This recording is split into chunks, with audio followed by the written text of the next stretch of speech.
अस्सलाम वालेकुम। आप सब लोग कैसे हैं? उम्मीद है सब अच्छे होंगे।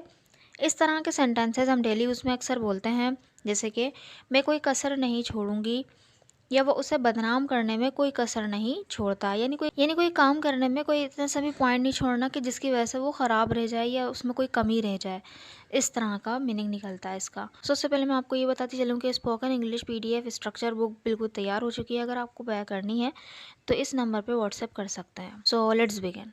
फर्स्ट ऑफ ऑल देखें, सबसे पहले आएगा सब्जेक्ट, फिर उसके बाद आएगा कोई भी हेल्पिंग वर्ब। हेल्पिंग वर्ब जो है हमारा टेंस के अकॉर्डिंग आएगा। जो सेंटेंस हमारा जिस टेंस में जा रहा होगा वो हमारा हेल्पिंग वर्ब आ जाएगा। कोई कसर ना छोड़ने के लिए हम जो ईडियम यूज़ करेंगे वो करेंगे leave no stone unturn. Leave no stone unturn, ठीक है। नो स्टोन अनटर्न तो बिल्कुल बिना चेंज हुए ऐसे ही रहेगा। बस ये जो लीव है ना, ये मेन वर्ब के तौर पे यूज़ होगी, यानी सेंटेंस के अकॉर्डिंग इसकी जो फॉर्म है वो चेंज होती जाएगी। अगर सेकंड फॉर्म चाहिए होगी तो वो हो जाएगी लेफ़्ट, और थर्ड फॉर्म चाहिए होगी तो वो भी हो जाएगी लेफ़्ट। लेफ़्ट लेफ़्ट होती है सेकंड और थर्ड फॉर्म। और अगर ING फॉर्म चाहिए होगी तो वो होगी लीविंग, और अगर थर्ड फिफ्थ की तो वो जाएगी लीव्स। और इसको एक तरह से और बना सकते हैं, इस तरह से कि पहले सब्जेक्ट लिखें, फिर हेल्पिंग वर्ब, फिर उसके बाद लिखें leave nothing undone. Leave nothing undone, ये भी बोल सकते हैं लीव नो स्टोन अनटर्न और लीव नथिंग अनडन, ठीक है। इस तरह से हम इस सेंटेंस को बना सकते हैं, कोई कसर ना छोड़ना। देखिए सेंटेंस किस तरह बनेगा। मैं कोई कसर नहीं छोड़ूंगी। हमें पता चल रहा है कि ये एक फ्यूचर इंडेफिनिट का सेंटेंस है, जिसका जो हेल्पिंग वर्ब होता है वो होता है विल। सब्जेक्ट तो हमारा यहाँ पे मैं है, यानी आई के साथ जो हेल्पिंग वर्ब लगेगा वो लगेगा will.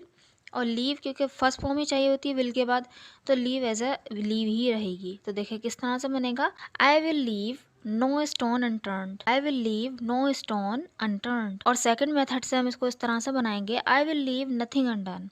I will leave nothing undone, ठीक।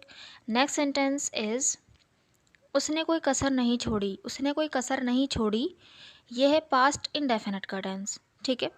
तो देखें सेंटेंस बनेगा ही लेफ्ट नो स्टोन अनटर्न, क्योंकि सब्जेक्ट के बाद सेकंड फॉर्म चाहिए होती है, इसलिए लीव की सेकंड फॉर्म है लेफ्ट, ठीक है। पास्ट इंडेफिनिट में आपको पता है ना सेकंड फॉर्म चाहिए होती है, तो लीव की सेकंड फॉर्म है left. He left no stone unturn. He left no stone unturn. और सेकंड मेथड से इसको इस तरह बनाएंगे, he left nothing undone. He left nothing undone. Next sentence is हम कोई कसर नहीं छोड़ते हैं। हम कोई कसर नहीं छोड़ते हैं। अब देखिए छोड़ते हैं, ते हैं, ता है किस में आता है, प्रेजेंट इंडेफिनिट में, जिसमें जो है सब्जेक्ट के बाद वर्ब की फर्स्ट फॉर्म आती है। और हम क्या है यहाँ पे वी क्या है, थर्ड पर्सन सिंगुलर नहीं है बल्कि फर्स्ट पर्सन प्लूरल है। तो यहाँ पे तो लीव फर्स्ट फॉर्म ही आ जाएगी, ऐसे ये इसका इजाफा नहीं होगा क्योंकि थर्ड पर्सन सिंगुलर के साथ होता है वो। We leave no stone unturned. We leave no stone unturned. Second method से बनेगा we leave nothing undone. We leave nothing undone. So I hope आपको ये स्ट्रक्चर समझ में आया होगा। नेक्स्ट हम स्ट्रक्चर की तरफ बढ़ते हैं। नेक्स्ट जो हमारा सेंटेंस स्ट्रक्चर है, सबसे पहले आएगा उसमें सब्जेक्ट, फिर उसके बाद आएगा हेल्पिंग वर्ब। हेल्पिंग वर्ब वही टेंस के अकॉर्डिंग आएगा। फिर उसके बाद जो आएगा लीव नो स्टोन अनटर्न, बिल्कुल सेम वही आएगा। अगर आप लिखना चाहते हैं लीव नथिंग अनडन तो वो लिख दें, या तो लीव नो स्टोन अनटर्न लिख दें, ठीक है।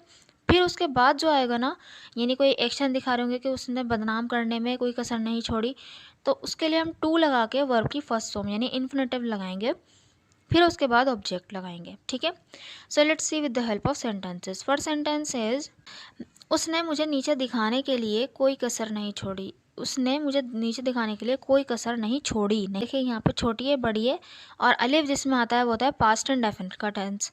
तो बनेगा she left no stone unturned to take me down. देखें to take me down, she left second form आती है पास्ट इंडेफिनिट में, she left no stone unturned to take me down. Take someone down यानी नीचे दिखाना, ठीक है। तो मुझे दिखाने नीचे, तो यहाँ पर मैंने लिखाया टेक मी डाउन। अगर तुम्हें नीचे दिखाने का होता तो बोलते टेक यू डाउन। अगर उसे नीचे दिखाने का होता तो टेक हर डाउन, ठीक है। इस तरह से हम उसकी ऑब्जेक्टिव प्रोनाउन लगा देते बीच में। अब देखें इसको सेकंड तरीके से अगर हम बनाना चाहें तो बोलेंगे she left nothing undone to take me down. She left nothing undone to take me down. She left nothing undone to take me down. Next sentence is वो उसे बदनाम करने में कोई कसर नहीं छोड़ता है। वो उसे बदनाम करने में कोई कसर नहीं छोड़ता है। ता है ये है प्रेजेंट इंडेफिनिट का टेंस। देखिए सेंटेंस बन जाएगा he leaves no stone unturn to defame her.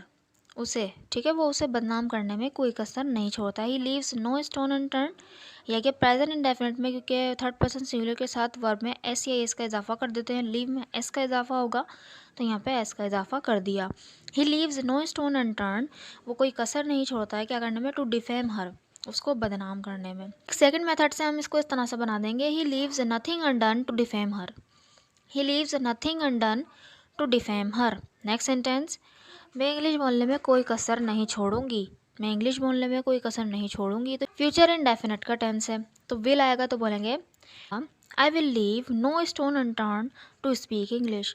I will leave no stone unturn to speak English. Next जो हम मेथड होगा उससे बोलेंगे I will leave nothing undone to speak English. I will leave nothing undone to speak English. So I hope आपको ये structure भी समझ में आया होगा। तो these sentences are for you to translate. मैं कोई कसर नहीं छोड़ना चाहती या चाहता, मैं कोई कसर नहीं छोड़ना चाहती या चाहता, मैं इंग्लिश सीखने में कोई कसर नहीं छोड़ना चाहती या चाहता, वही, ठीक है। तो इन सेंटेंसेस को बनाकर कमेंट बॉक्स में ज़रूर लिखिएगा ताकि मुझे पता चले कि आपको वीडियो समझ में आई कि नहीं। अगर वीडियो अच्छी लगी है तो चैनल को ज़रूर सब्सक्राइब भी कर दीजिएगा और वीडियो को लाइक भी कर दीजिएगा। Thank you so much.